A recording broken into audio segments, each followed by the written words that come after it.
Amigas y amigos, en este tramo de Agronoticias Charrúa recibimos con mucho gusto al ingeniero agrónomo Gabriel Bañato, secretario ejecutivo del Instituto Nacional de la Leche, para hablar precisamente de la cadena láctea, de la producción a nivel nacional, pero también de la comercialización a nivel internacional, una comercialización que está bien complicada, que ha descendido prácticamente a la mitad algunos valores de algunos productos de lo que se pagaba a principio de año, por ejemplo, y que tiene muy preocupados no solo a los productores, sino a los organismos como el INALE, donde además están allí representados todos los eslabones de la cadena. Así que, Gabriel, bienvenido. ¿Y cómo se está observando desde el INALE esta situación? Bueno, de que nada, un placer estar con ustedes y gracias por la invitación. Bueno, por supuesto que con preocupación, digo, como cualquier integrante del sector, una caída a la mitad de los precios en un año, o quizás en menos tiempo que un año, es realmente preocupante. Además que esto se sitúa en un escenario donde las noticias no son auspiciosas, por lo menos hasta fin de año, en lo que refiere a esta recuperación de precios. Y además en una situación donde los principales demandantes de lácteos del mundo, ante una oferta que está muy fortalecida, países que están creciendo mucho en su producción, que no solo han tenido un 2013 con muy buenos precios internacionales, sino que han tenido una situación climática muy favorable, no encuentran hoy, del lado de la demanda, una fortaleza importante como para reequilibrar el mercado. Precisamente, Gabriel, ¿qué explica esta situación, una caída tan vertical como se ha producido en un panorama que se venía observando con un positivismo brutal, con buenas inversiones en lo que se refiere a la interna de la producción láctea uruguaya, con un optimismo muy grande,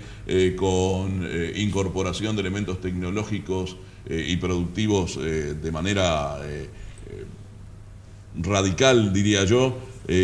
saliendo de una situación muy compleja que venía teniendo todo el sector lechero y gracias a esta situación emergiendo hacia una situación que tenía un optimismo brutal. Tú mencionabas ahí 4 o 5 elementos que componen un paquete de cosas que seguramente han influido en esta situación, pero en general, ¿qué es lo que más ha influido para que se llegue a esta situación? Bueno, como tú bien decís, el sector venía quizás uno puede hablar de los últimos 2 años, cuando uno se enfoca en lo que fue 2012, donde también tuvimos una baja de los precios importantes, una primavera muy compleja, donde hubo excesos hídricos que además tuvieron un efecto negativo mayor de lo que era ya una baja de precios. Pero luego en realidad el sector tuvo una recuperación en los valores, un momento muy auspicioso como tú decías, leche en polvo en el orden de los $5.000 la tonelada durante un tiempo sin duda muy importante. Uno hablaba de que esos precios se mantendrían por poco tiempo, rápidamente se decía que se iban a ajustar a la baja porque eran poco sostenibles, pero se conformó un escenario donde una oferta que crecía, pero la demanda con una fortaleza muy fuerte, principalmente el segundo semestre de la entrada de China en el mercado internacional de lácteos fue realmente muy importante y mantuvo lo que fueron los precios de los lácteos en valores que eran poco razonables también en ese momento, mirando lo que eran los costos de producción. En realidad uno decía, bueno, si los lácteos se mantuvieran en estos valores durante mucho tiempo, bueno, todo el mundo produciría mucha leche y en realidad también era poco sostenible. Esa situación iba a generar, y de hecho ya los analistas lo venían diciendo durante todo el segundo semestre del 2013, una baja de precios hacia 2014, pero que no se veía que fuera de este orden, del que se dio luego. Tan pronunciada. Tan pronunciada. De hecho, nosotros en poco tiempo, en 2 o 3 licitaciones, tuvimos una bajada de los $5.000 a menos de $4.000 y después rápidamente ya ajustando casi sobre los $3.000, $3.200 de leche en polvo y hoy llegando a valores de 2.500, como tú bien decías, al 50%. En realidad esto se da por 2 cosas. Una, porque esta reacción de la oferta, que venía ya del 2013, se combinó no solo con precios muy buenos, sino también con una situación climática a nivel mundial en los principales exportadores de lácteos del mundo que realmente es muy buena, muy satisfactoria cuando uno mira lo que son los análisis de Nueva Zelanda, la Unión Europea, Estados Unidos, hablando de los principales 3 exportadores del mundo, tienen crecimientos que están por encima de la media de los últimos años de crecimiento anual,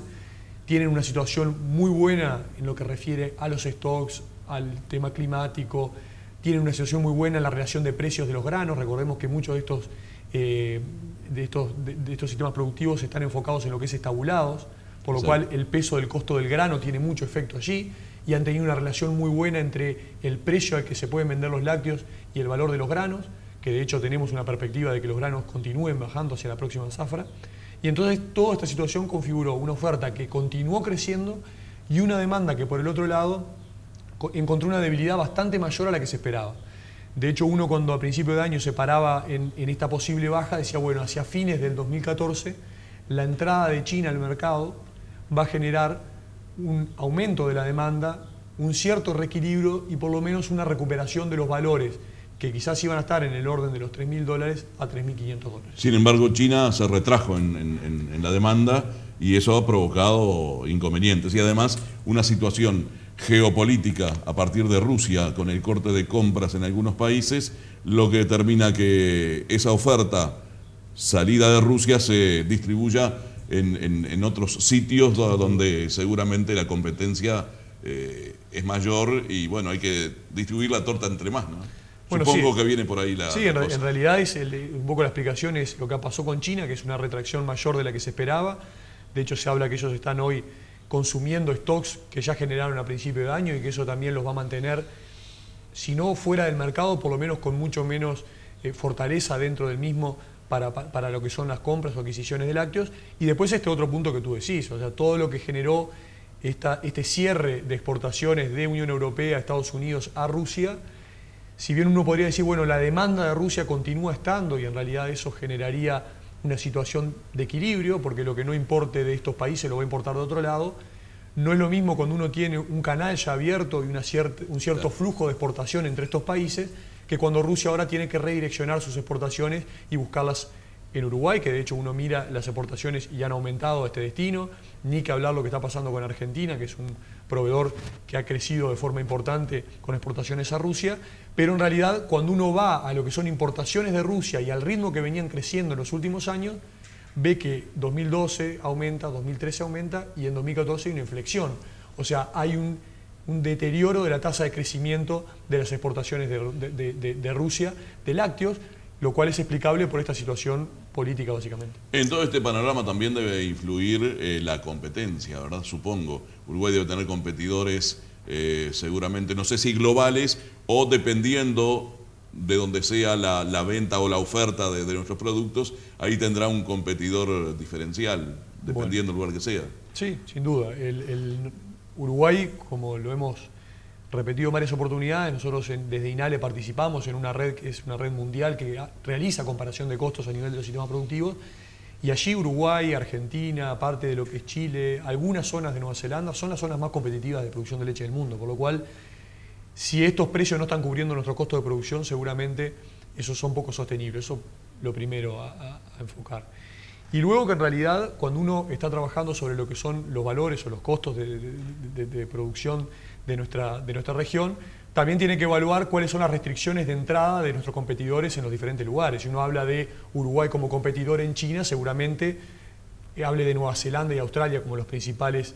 competidores de nuestro país. Si habla de las exportaciones a Venezuela y Brasil, seguramente tenga que mirar a Argentina, porque es el otro país que es exportador de lácteos y que está dentro del Mercosur y que por lo tanto tiene una protección de lo que es el arancel externo común, pero aparte una situación de logística y demás muy similar, por lo cual en realidad ahí debería mirar a ese destino. Pero creo que como gran mensaje, estamos en una zona muy competitiva, estamos en un país que está en un negocio que es competitivo a nivel internacional, que seguramente va a seguir generando divisas hacia el país y seguramente vamos a poder seguir creciendo, pero en un escenario que hoy actualmente es bastante complejo para lo que es la actividad del sector, ¿no? Tú mencionabas por allí y colocabas a Uruguay dentro de una lista de países donde la producción láctea es muy competitiva. De cualquier modo, los productores se han quejado de los altos costos que tienen a nivel interno. Pero mi pregunta no va por ese lado, sino en esta situación, con esta competitividad que tiene Uruguay, con este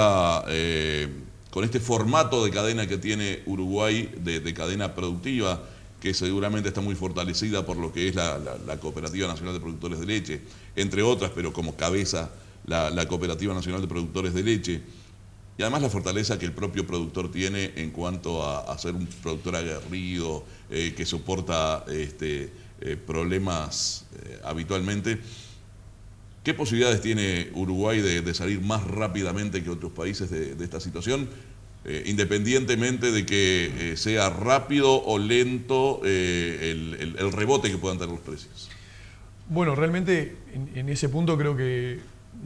la pregunta yo la haría diferente. En realidad diría, bueno, ¿qué posibilidades tiene Uruguay hoy como fortaleza o como sector que está fortalecido realmente de enfrentar esta crisis? Porque creo que la velocidad con la que salga en general van a ser por la respuesta de los precios, que seguramente se va a tener que dar en algún momento, y eso en realidad a Uruguay, como el general de los exportadores del mundo, le terminan pegando de forma similar. Lo que sí creo es que en realidad Uruguay hoy tiene una situación, primero de que viene ya de años que han sido buenos para el sector, que ha permitido hacer reinversiones, que ha permitido incorporar tecnología, tú lo decías hoy bien al principio, y en realidad eso creo que genera una situación del productor que no es la misma de otros años para enfrentar este momento de crisis. También hay una situación mejor a nivel país, por lo cual hoy recurrir a determinados financiamientos para pasar momentos quizás más complejos hay mejores condiciones que quizás en otros momentos donde el país estaba con una situación económica bastante compleja, y además creo que el propio sector tiene una situación de entrelazamiento entre los diferentes eslabones de la cadena. Tú mencionabas a Conaprole, se puede mencionar también el caso de Calcar, sí, claro, de Coleme, de otras industrias que también, a pesar de no ser cooperativas, tienen una situación de llegada muy cercana a sus productores, que en realidad eso genera una fortaleza muy importante en el sector, porque hoy mismo desde el punto de vista de cuando uno habla con alguno de los actores de estas cooperativas, gente de Conaprole y demás, lo que le mencionas es estas cosas, ¿no? Es bueno, cómo podemos salir con nuestra infraestructura, con las diferentes herramientas que tenemos dentro de nuestra organización, dentro de nuestras industrias, a fortalecer al productor, a apoyarlo, a capaz que darle un poco más de plazo, a ver en dónde tenemos que achicar los costos para enfrentar un momento donde quizás los beneficios o la entrada por el lado de precio de la leche sean algo inferiores. Entonces creo que eso le da una fortaleza muy importante al sector, y creo que eso está bastante metido o bastante dentro de lo que es el sector en general de la lechería uruguaya, y eso creo que es lo que nos da la fortaleza para enfrentar estos momentos. Todavía no ha repercutido en el precio que se le paga al productor por su materia prima a nivel de la industria. En el caso de Conaprole, porque recurrió a un fondo anticíclico que es tradicional en la cooperativa. Uno se pregunta qué pasa con las otras empresas que reciben leche de los productores y que quizá no tengan esa fortaleza económica que hoy día, o de reservas económicas que tiene Conaprole. En general uno se pregunta, ¿será necesario un nuevo FAL? La pregunta la dejo planteada, voy a una pausa y a la vuelta seguimos hablando de este tema. Ya volvemos.